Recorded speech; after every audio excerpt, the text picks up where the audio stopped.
ከዛ ምንድነው የሆነው? 2 ደቀ መዛሙርት ተገኙ። መስፈርቱ ትክክል ነው።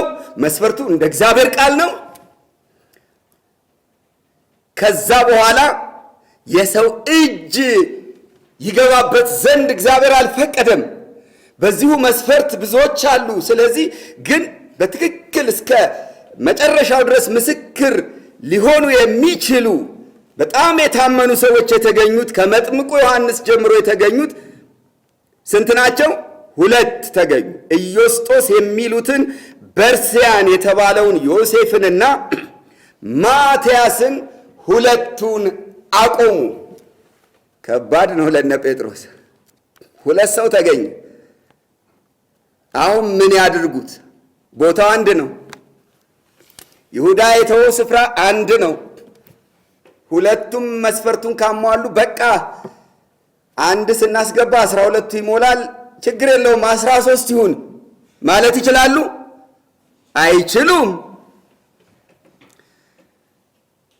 እሺ እንደሱ ከሆነ ደግሞ ማን ይሻላል እስቲ ሐሳብ ስጡ ብለው ለ120 ሰዎች 120 ሐሳብ መቀበል አለባቸው። ይህ ከሆነ ደግሞ የሰው እጅ ሊገባ ነው።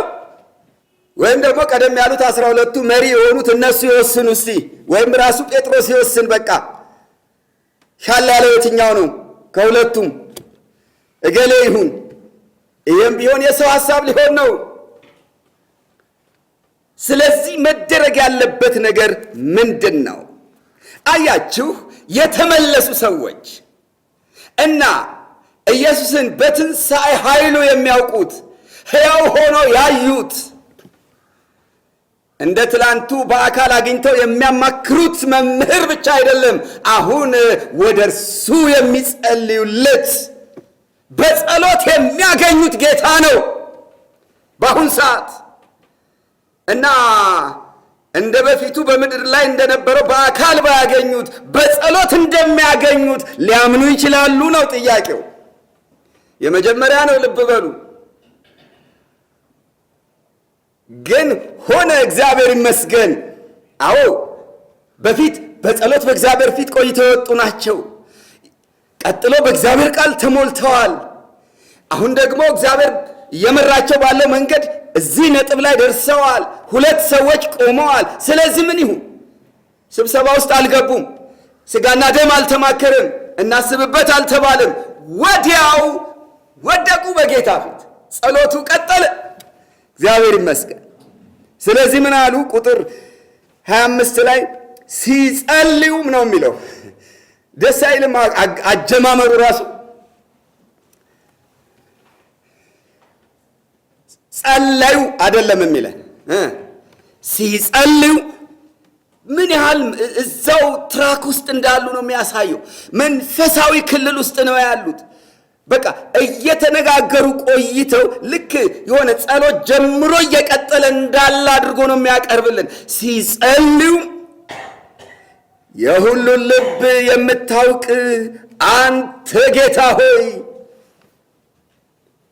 ይሁዳ ወደ ገዛ ራሱ ስፍራ ይሄድ ዘንድ በተዋት በዚች አገልግሎትና ሐዋርያነት ስፍራን እንዲቀበል የመረጥከውን ከእነዚህ ከ2ቱ አንዱን ሹመው አሉ ይላል።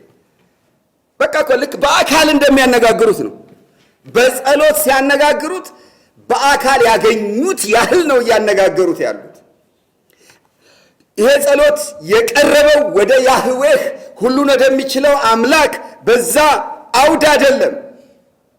ወይም አብ ወልድ መንፈስ ቅዱስ ብለው በመለኮታዊ ገጽታው በመለኮታዊ ክብሩ እግዚአብሔር አብ ወልድ መንፈስ ቅዱስን አይደለም አሁን አድሬስ እያደረጉ ያሉት።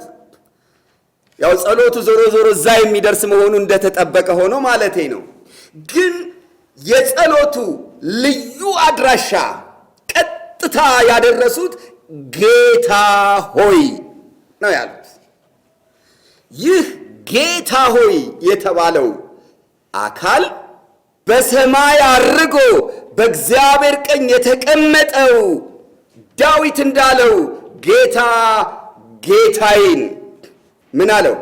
ጠላቶችህን የእግር መረገጫ እስካደርግልህ ድረስ በቀኜ ተቀመጥ አለው።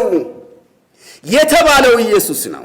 በምዕራፍ 2 ውስጥ መጨረሻ ላይ ሐዋርያው ጴጥሮስ በመንፈስ ቅዱስ ኃይል ሲናገር ቁጥር 36 ላይ እንግዲህ ይህን እናንተ የሰቀላችሁትን ኢየሱስን እግዚአብሔር ጌታም ክርስቶስም እንዳደረገው የእስራኤል ወገን በእርግጥ ይወቅ ይላል።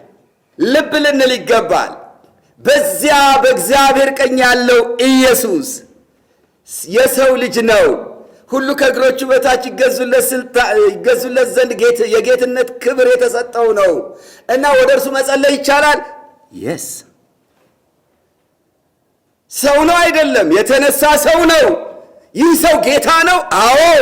ወደ እርሱ ጸሎት ቢደረግ መቀበል ይችላል። አዎ። ለምን? በዚያ ውስጥ የመለኮት ሙላት ያለበት ሰው ነው። ወደ ሌለበት ሰው መጸለይ ግን አንችልም። መለኮት ወደ ተዋሃደው ሰውነትና ክብር የጸሎት አድሬስ ሊደረግ ይችላል። ወሳኝ ቦታ ስለሆነ ትምህርተ መለኮትን እዚህ ላይ እንይ ብዬ ነው። ከዚህ ጋር ተያይዞ ዮሐንስ ራእይ ላይ እንሂድ። እንደ በግ ይቀርብልናል። እንደውም እዚህ ጋር እንደ ጌታ ነው የቀረበው። ዮሐንስ ራእይ ላይ ግን እንደ ታረደ በግ ነው የሚቆመው። እንደ ታረደ በግ ቆሞ እየታየ እንኳን ምንድን ነው የሚለው? ኃይል፣ ክብር፣ ጌትነት፣ ባለጠግነት በዙፋኑ ላይ ለተቀመጠው ይልና ለበጉም ይሁን ይላል። እኩል ለወልድ ይሁን አይደለም የሚለው፣ ለበጉም ይሁን ነው የሚለው። በጉ ካለ ደግሞ በሰውነት ክብር ላይ እንዳለ የምንረዳበት ሁኔታ ነው። ዞሮ ዞሮ መለኮት የሌለው ሰው አይደለም። ምድርም ላይ ይሁን እዚያም ይሁን እነዚህን ጸሎትን የመቀበል ስግደትን የመቀበል አምልኮን የመቀበል ማንነቱ በእርሱ ሰውነት ውስጥ ካለው ከመለኮት ሙላት የተነሳ የያዘው መሆኑ ሊታወቅ ይገባል። ወደ ነጥባችን ስንመለስ ጸሎትን መቀበል ወደሚችለው ከዚህ በኋላ በጸሎት ወደሚያገኙት ጌታ ቀረቡ። ስራውን ቀጠለ። እሱም እግዚአብሔር ይመስገን ያደርገውና ያስተምረው ዘንድ ስለጀመረው ነበር ያልነው አይደል? ጀመረው ከሆነ የሚቀጥለው አለ ማለት ነው። ስለዚህ አሁን እዚህ ጋር ሲቀጥል እናያለን። ድሮ እሱም ወደ ተራራ ወጥቶ ሌሊቱን ሙሉ ሲጸልይ አደረ። ከዛ በኋላ መጣና 12ቱን መረጠ፣ ሐዋርያት ብሎ ሰየማቸው። ይሄን ስራ ምድር ላይ ሰርቶታል። አሁንስ አድርጎስ ይሰራል? ጥያቄው ይሄ ነው። ስለዚህ ጌታ ሆይ ከነዚህ ከሁለቱ አንዱን ሹመው አሉ። በምን መስፈርት? እነሱ ምንድን ነበር የሚጎላቸው? እነሱ የትኛው መሾም እንዳለበት የትኛው እዛ ስፍራ መግባት እንዳለበት ማወቅ አይችሉም። ልባቸውን ማወቅ ስለማይችሉ ማለት ነው። ይሄ ግን አሁን በጸሎት ያገኙት ጌታ ግን የሁሉን ልብ ያውቃል።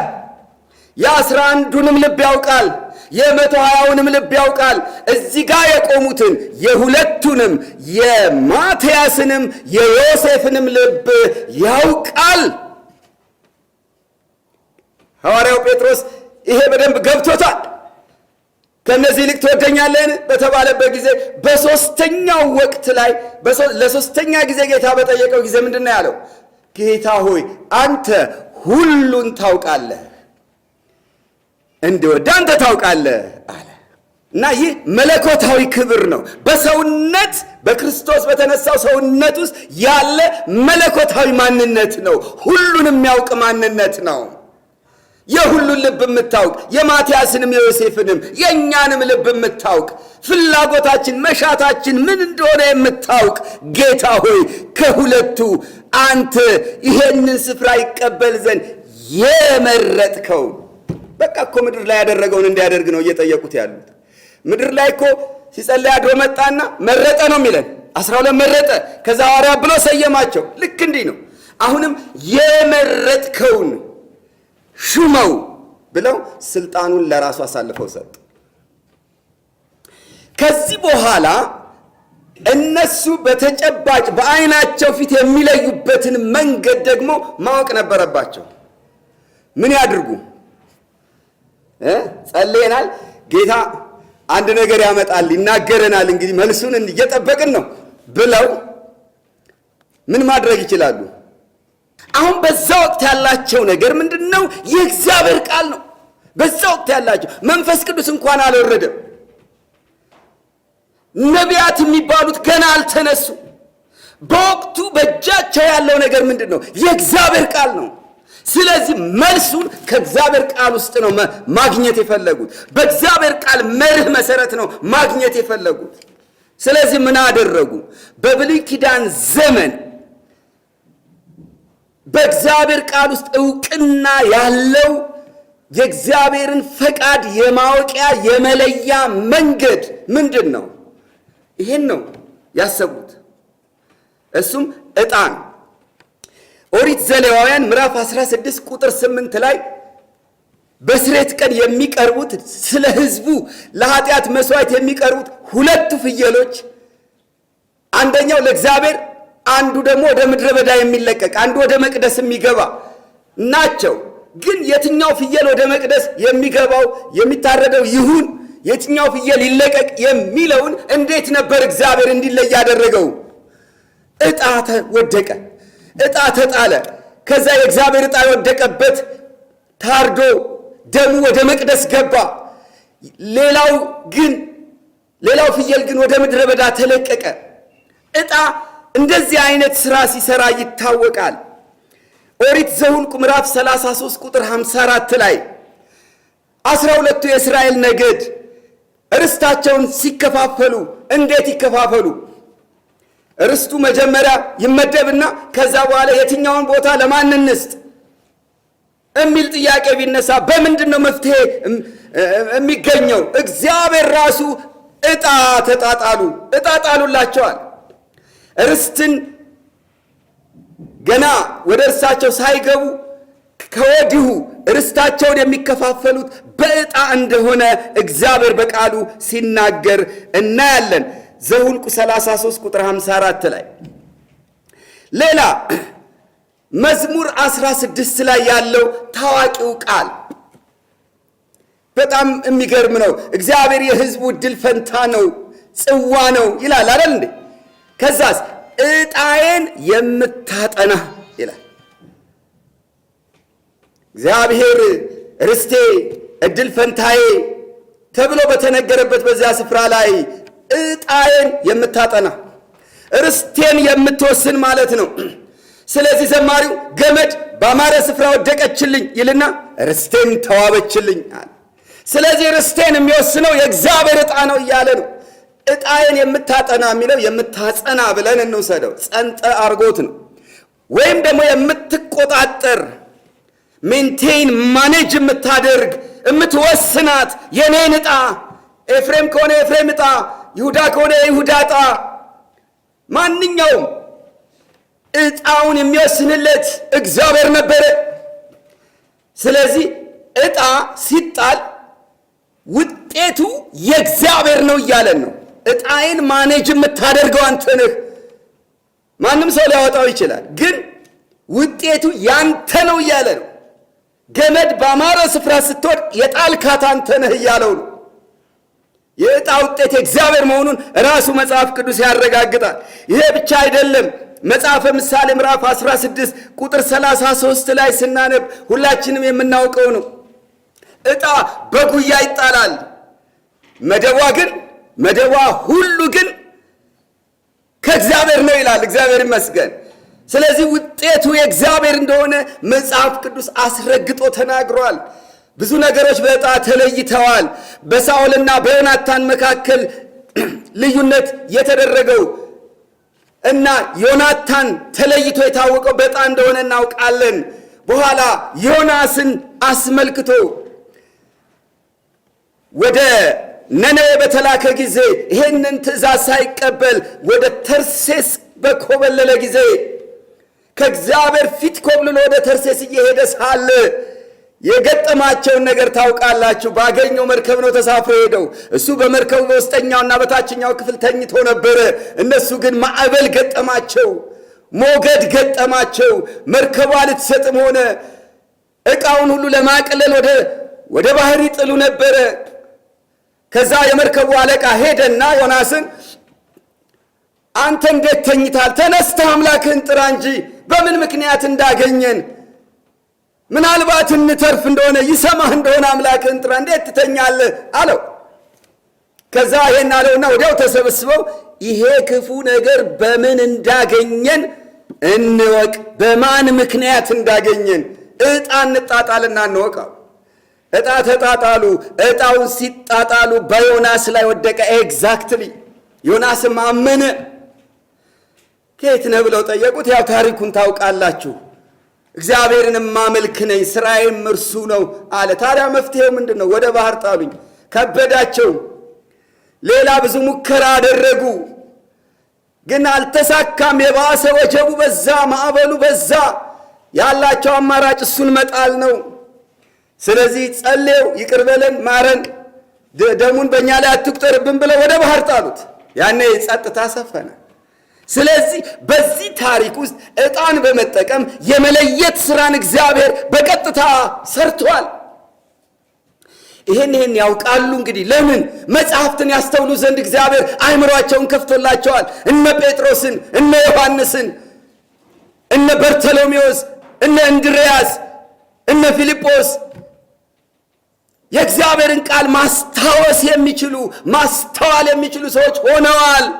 የኢየሱስ እፍታ ያለባቸው ሰዎች ናቸው። ስለዚህ ጸልየናል፣ ጌታ ሰምቶናል፣ መልስ ይመጣል። ይሄን መልስ ደግሞ ራይት ነው አሁን ማወቅ አለብን። ምክንያቱም ቀኑ ደርሰዋል። ከላይ ኃይል ይመጣል፣ መንፈስ ቅዱስ ይወርዳል። ከዛ በፊት ስፍራው መሟላት አለበት። ያ ሰው የትንሣኤው ምስክር መሆን አለበት። እና ምን እናድርግ? ዕጣ እንጣጣል። የእግዚአብሔር ቃል ይፈቅድልናል። በጣም በሙሉ ነፃ መንፈስ ነው ይሄን ያደረጉት። ከዛ ዕጣውን ተጣጣሉ። ዕጣውም ለማትያስ ወደቀና ከ11 ሐዋርያት ጋር ተቆጠረ ይላል። ክብር ለእግዚአብሔር ይሁን። ይሄ ሁሉ 12 ቁጥር እንዲመለስ ነው። 11 ነበሩ። አሁን ማትያስ ሆነ። በዕጣው እግዚአብሔር ማትያስን ተቀበለው። ዮሴፍን በሚጠቀምበት መንገድ ይጠቀምበታል። ለዚህ ስፍራ ግን ማትያስ ተመረጠ። በቃ ይሄ ጌታ ምርጫ ነው። የማንም አይደለም፣ የጴጥሮስ አይደለም፣ የጉባኤው አይደለም፣ የሌላ ሰው አይደለም። የራሱ የጌታ ምርጫ ነው። ማትያስ 12ኛው ሐዋርያ ሆኖ ገባ ማለት ነው።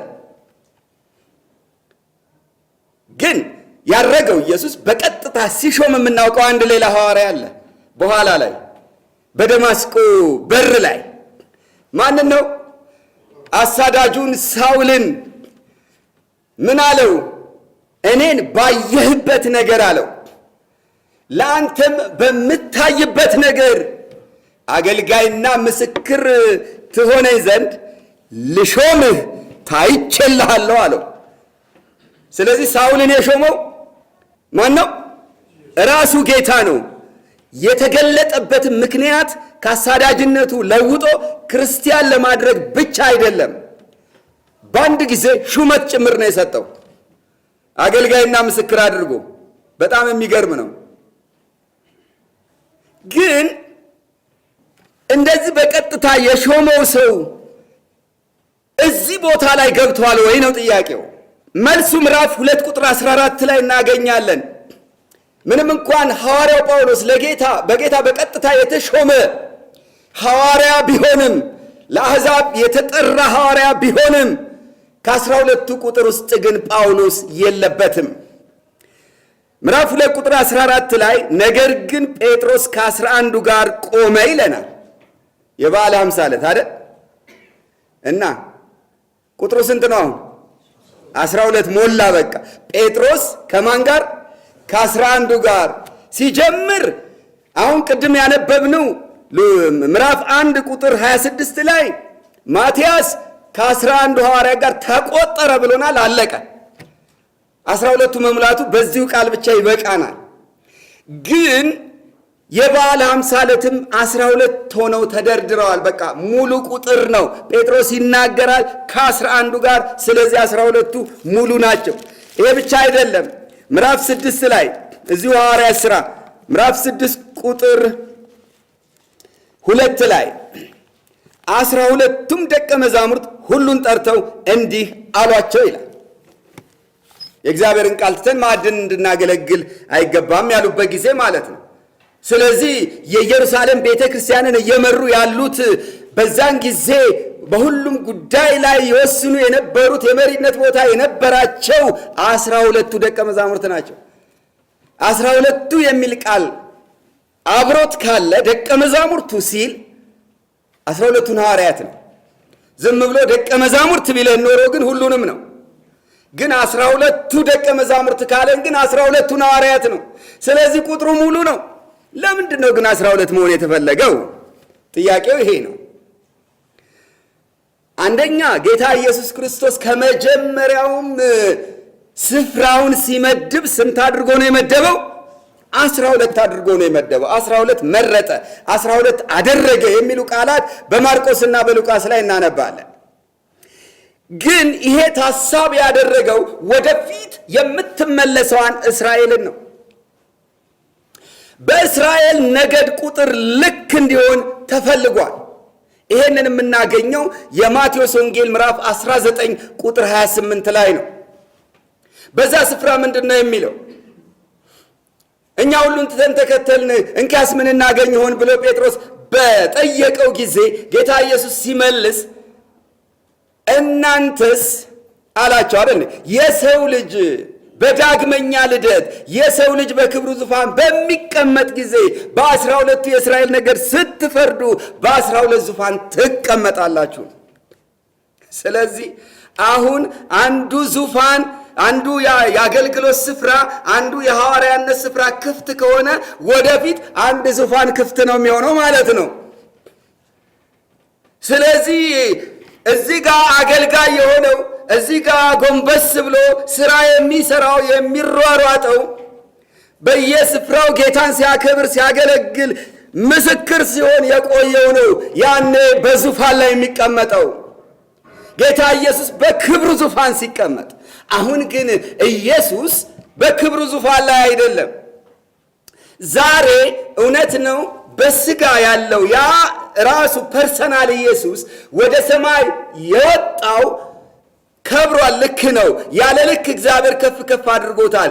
ግን ያስቀመጠው በግርማው ዙፋን ቀኝ ነው። ልብ በሉ፣ በእግዚአብሔር ዙፋን ላይ ነው የተቀመጠው። እኔ በአባቴ ዙፋን እንደተቀመጥሁ የሚል ቃል አለ።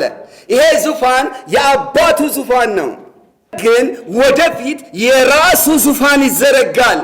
የክብሩ ዙፋን ይባላል እርሱ። አዎ ማቴዎስ 25 ላይ እንደምናውቀው ማለት ነው የሰው ልጅ በአባቱ ክብር ከቅዱሳን መላእክቱ ጋር ሲመጣ ይልና በክብሩ ዙፋን ይቀመጣል ይለናል። የሺው ዘመን ዙፋን የክብሩ ዙፋን ይባላል። ታዲያ ጌታ ኢየሱስ ተስፋ እንደሰጠው እኔ በአባቴ ዙፋን ዛሬ እንደተቀመጥኩ ወደፊት እኔ ድል ለነሳው ደግሞ አለ ለሎዶቅያው ድል ነሺ በዙፋኔ ላይ ይቀመጥ ዘንድ እሰጠዋለሁ አለ።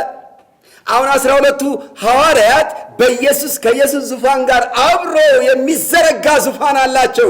ይሄ በዮሐንስ ራእይ ዙፋኖችን አየው ተብሎ የተነገረው ነው። 12ቱ ለብሉይ ኪዳን ቅዱሳን፣ 12ቱ ለአዲስ ኪዳን ቅዱሳን፣ 24 ዙፋኖች በሰማይ እናያለን።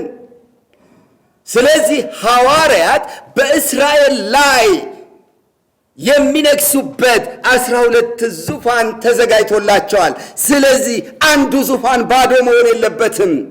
ያ ወደ ገዛ ራሱ ስፍራ ሄደዋል። እዛ ስፍራ ላይ የነበረው አሁን እግዚአብሔር ወዳዘጋጀለት ዙፋን የሚሄድ ሰው ተቀመጠበት። እግዚአብሔር ይመስገን። ይሄ ግድ ነው። እንደ መልእክት ሁላችንም ልንወስድ የሚገባን ነገር ይኖራል። ይሄ ዙፋን 12 ሐዋርያት በቤተ ክርስቲያን ውስጥ ነው የሚታዩት። በቅድስቲቱ ከተማ መሰረቶች ላይ እናገኛቸዋለን። ስለዚህ ከነሱ ጋር እኛ ሁላችን አብረን የምንቆጠር ነን። ዛሬ ብንጸና ከእርሱ ጋር እንነግሳለን ነው የተባለው። ግን ይሄ የአሁኑ ዘመን የመስቀል ዘመን ነው። ኢየሱስ ከሰፈር ውጭ እግዚአብሔር በሰማይ ይቀበለው እንጂ ዘመኑ ግን ከሰፈር ውጭ የተጣለበት ዘመን ነው። መስቀል የምንሸከምበት ነው። የሾህ አክሊል የምንደፋበት ዘመን ነው። አሁን ሌሊት ነው። በሌሊት ውስጥ እያለፍን የምንሄድበት ዘመን ነው። ይሄ ዘመን የመከራ ዘመን ነው። ግን ወደ ንጋት ነው የምንሄደው። ክብር ለጌታ ይሁን። ወደ ንጋት ኮከብ፣ ወደ ጽድቅ ፀሐይ የተጓዝን ነው። ያነ ፀሐይ ሲወጣ ዙፋን ይዘረጋል። እና እንዲህ ባለ ስፍራ ላይ ሆነን እኛም ምንም እንኳን የሐዋርያነት ስፍራ የሐዋርያነት ጸጋና አገልግሎት ባይኖረንም ግን ከነሱ የተቀበልነውን ምስክርነት እያዳረስን ዘመኑን እንጠቀምበት።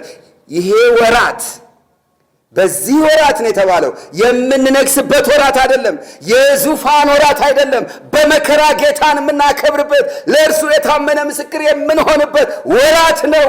ለዚህ ስፍራውን እንያዝ። ኃይሉ ከየት ይመጣል? ያው ነገ እናየዋለን። በሚቀጥለው ሳምንት በዓለ ሃምሳን ስንጀምር የምናየው ይሆናል። ኃይል ከሰማይ ይመጣል። ግን እስቲ ስፍራው ላይ እንሁን። ክፍት ቦታ ይሟላ። እስኪ ምስክሮች የምንሆንበት ቦታ ላይ እንሁን።